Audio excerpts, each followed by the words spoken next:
it's time for performance reviews. Yes, annual reviews are around the corner when with the start of the fiscal year. Okay, so here is a process that I have created, which will give you an idea about how to conduct great performance reviews. All right. Now let's start with the very first thing, which is a trigger. In this case, review date, which is planned, that is a period on that the entire review cycle, performance review cycle is triggered. Okay. The first thing one needs to check is, do you have a performance matrix in place? Okay. Now, what do I mean by performance matrix? Because every company does it in a different way. So we have performance scorecards, which are a combination of KPIs and the respective MIS, along with the marks by HR. Some also have marks of their delegations and checklists and all of that. Okay. So the PSC is data driven. Okay, where the team knows what they are being evaluated on, but we will talk about it later. Okay, so PSC here, every data-driven things comes under performance scorecard. Okay, then it is the self-review, which is a form which is sent to the team, individual members to review themselves. Then it is a peer review. Yeah. Some companies choose not to have it. Okay, there is a manager review, which is a standard in every company, okay? And then there is a review or marks by HR as well, okay? So the question is, do you have your performance matrix in place in the company, okay? If the answer is yes, if the answer is no, we will come back to it later, okay? So if the answer is yes, is it shared with the team? Does your team know what their performance is going to be evaluated on, okay? Now, there are many cases in which the team is not aware, okay, that what are they being evaluated on, and that creates a very, how do I say it, a very non-transparent system, okay. This is where the negative energy of comes in with the performance review, okay, because they have no idea what their performance is being evaluated on, okay. This is where the corporate or office politics comes into place, okay?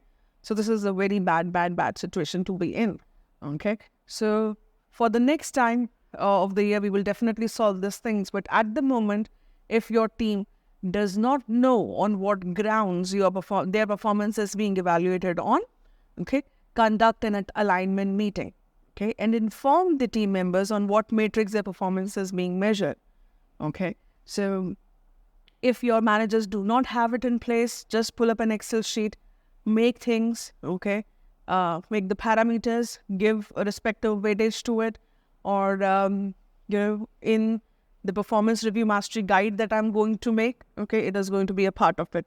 So let me know if you need that guide, okay. Now, once this alignment meeting is done, okay, and you have told people about on what parameters their performance is going to be measured, send an email to all of them that it's time for performance review, okay? With this email, you can send a link to the self-appraisal and peer review form as well, okay? Now, once this is sent and they're going to fill this self-appraisal form, you also send an email to the managers who are going to review this team, okay? That it's time for them to prepare for the performance review, okay? Now, what all comes under the preparation stage, okay? And why this stage is super important, okay? Let me just color this thing up, okay? This is the step which can make or break your entire review cycle. What usually happens is managers too show up unprepared for the review. They do not compare the last year's performance, okay, the feedback that was given last year. They do not check the self-review that the team has done thoroughly. This is what makes them feel unheard, and it generates a feeling like, yeah, self-review, no one even reads it, okay. What the peer have to say, the peer review, read that, okay.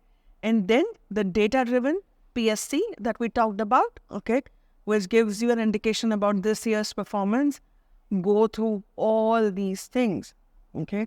and fill out the feedback section that under this year's performance review about the things that you would like to talk to them about. Okay, like, I want you to improve on XYZ thing. This was good. So if you remember the results, report cards which you used to get in school, it had those little notes by the teachers, right? About this is great, this needs improvement, XYZ. So that kind of similar preparation needs to be done here so that the team member knows that the managers are not coming unprepared for it. Okay. Now, as a leader, as a business owner, you need to conduct a pre-review meeting with the managers. Now it's time for you to conduct a pre-review meeting with the managers. This is where you talk to the managers, okay? And the agenda of this would be, included in the performance review mastery guide, all right? But to give you an idea about it, okay, at this place, you need to talk about, are there any difficult candidates in their team or difficult team members, for which they think the review would be very difficult because they don't know how to talk to them, or they anticipate that the person is not going to take it well. Okay, so all the difficult team members, you can talk about it. You can discuss a strategy of how to give them the review. Okay, that should be talked about here.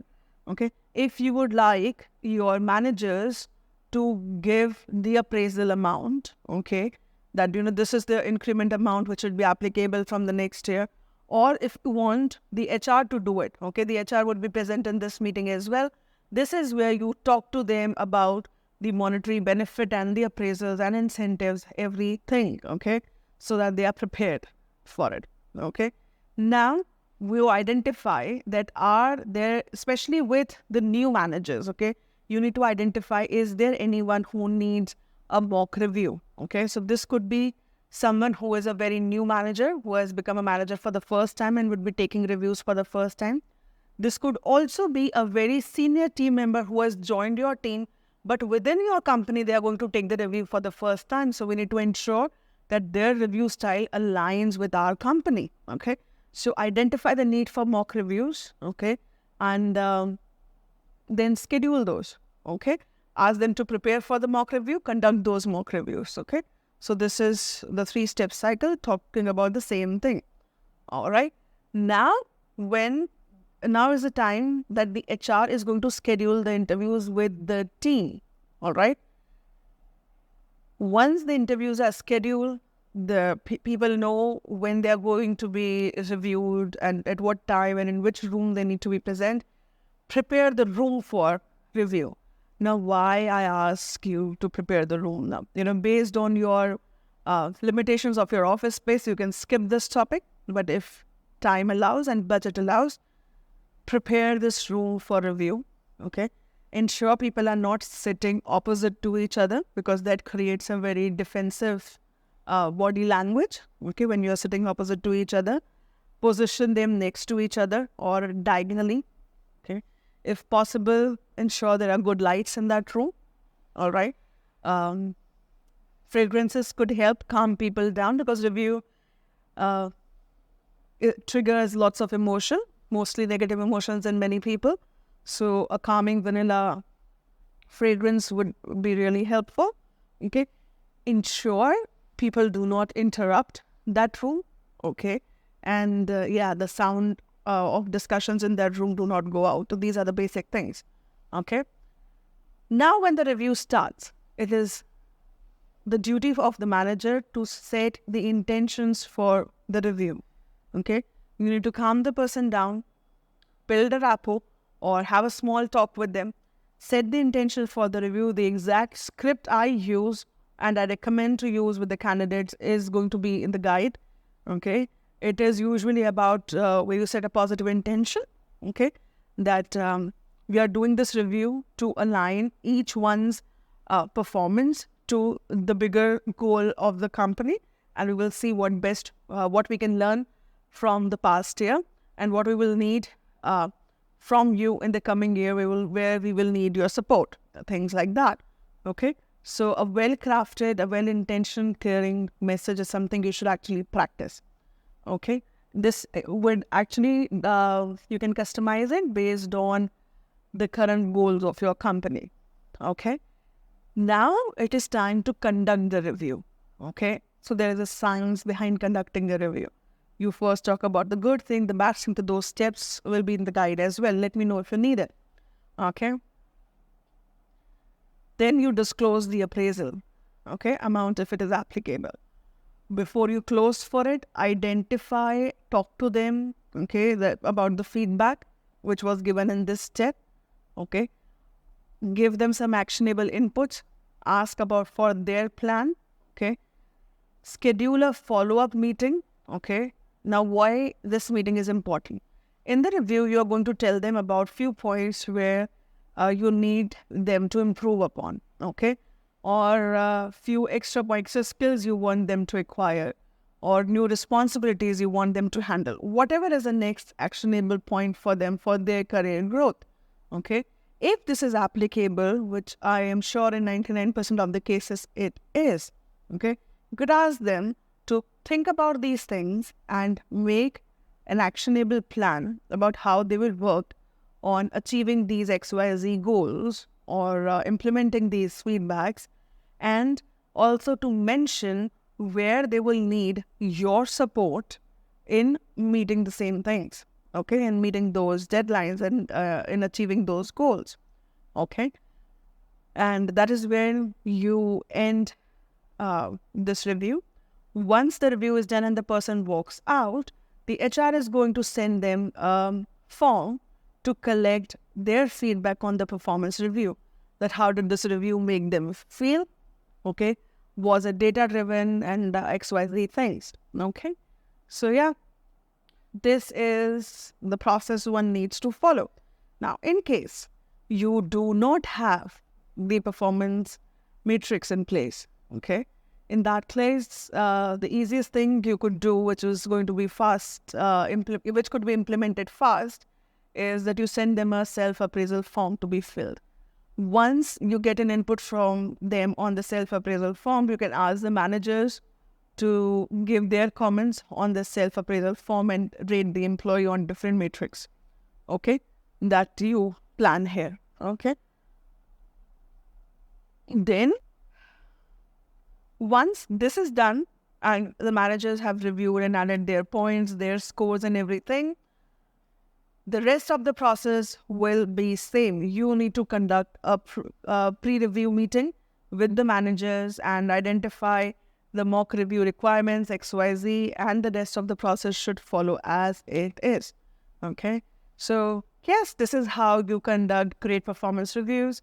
And let me know if you have any questions, if there are any unique ways you implement performance reviews in your business, and I would love to know about it so I can improvise on this process. And if you need the performance review mastery guide, drop me a message and I will send it to you when it's ready. Take care. Bye-bye.